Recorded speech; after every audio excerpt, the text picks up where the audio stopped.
রাসূলুল্লাহ সাল্লাল্লাহু আলাইহি ওয়াসাল্লাম বসে আছেন, একজন এসে আবু বকরকে গালাগালি করছেন। আবু বকর কিছু না বলে নীরবে দু একটা নরম ভাবে দু একটা কথা বলার চেষ্টা করছেন। রাসূলুল্লাহ সাল্লাল্লাহু আলাইহি ওয়াসাল্লাম পাশে বসে আসছেন, মৃদু মৃদু হাসছেন, কিছু বলছেন না।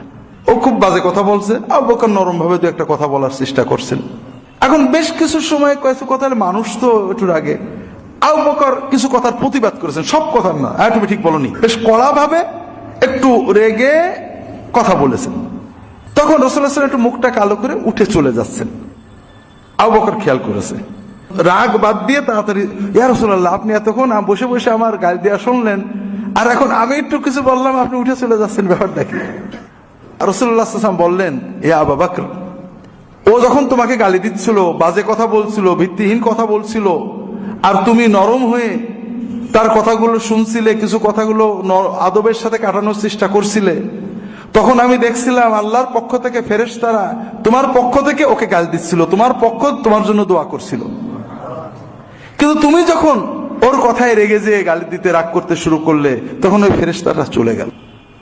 এই জন্য আমিও চলে আসলাম, কারণ আমি দেখলাম তোমার ব্রেনে রাগ আসছে, আর রাগ আসলেই শয়তান আসবে, আর যেখানে শয়তান আসে সেখানে আমি থাকতে চাই না।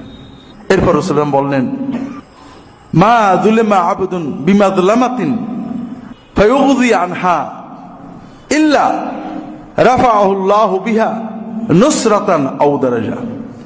যখন কোনো মানুষকে জুলুম করা হয়, গালি দেওয়া হয়, বাজে কথা বলা হয়, মিথ্যা অপবাদ দেওয়া হয়, সে সবর করে, এড়িয়ে যায়, আল্লাহ তাআলা এই সবরের কারণে তার মর্যাদা আল্লাহর পক্ষ থেকে তার সাহায্য বৃদ্ধি করে দেন। আবু বকর রাদিয়াল্লাহু তাআলা আনহু রাসূলুল্লাহ সাল্লাল্লাহু আলাইহি ওয়াসাল্লাম কি শিক্ষা দিয়েছেন, কিভাবে আমাদের জীবন গড়তে বলেছেন, আজগবি কথা নয়।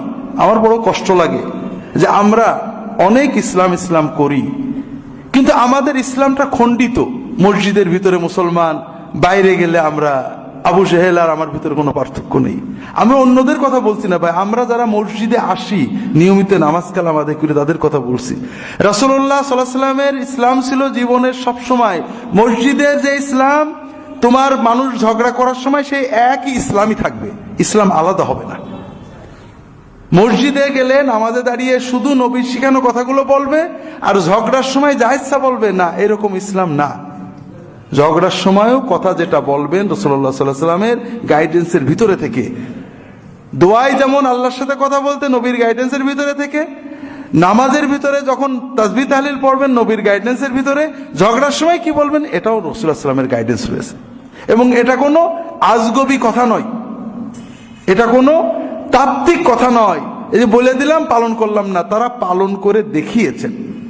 তো এই জন্য ভাইরা, আমি আবারও আপনাদের অনুরোধ করব যে জীবনটাকে উপভোগ করতে গেলে, জীবনের কষ্টটাকে সহজ করে নিতে গেলে, জীবনকে কষ্ট সহ উপভোগ্য করতে গেলে রাসূলুল্লাহ সাল্লাল্লাহু আলাইহি ওয়াসাল্লাম কিভাবে জীবনটাকে নিয়েছেন এটা দেখতে হবে। আর এজন্য রাসূলুল্লাহ সাল্লাল্লাহু আলাইহি ওয়াসাল্লামের সিরাত শামাইল, জীবন কর্ম, যেটাই শিক্ষা আছে, যেটা মনটা পরিবর্তন করে, একটু ভালো হতে অনুপ্রাণিত করে, এইগুলো আমাদের পড়া দরকার। আল্লাহ তাআলা আমাদেরকে তৌফিক দান করুন, আমিন।